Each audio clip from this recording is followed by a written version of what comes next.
gumagawa nga ako ng powder na malunggay na hinahalo ko sa mga foods na niluluto ko para kay J1.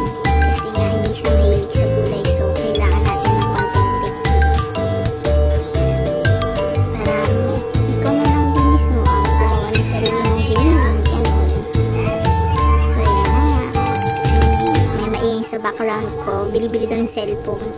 Busy ako yan, nag-ano tayo, unbox with processor. So maganda siya kasi meron siyang protective kineme dun sa mga sa mga blades. So hindi ka basta-basta masugatan pag pinuksan mo yung food processor.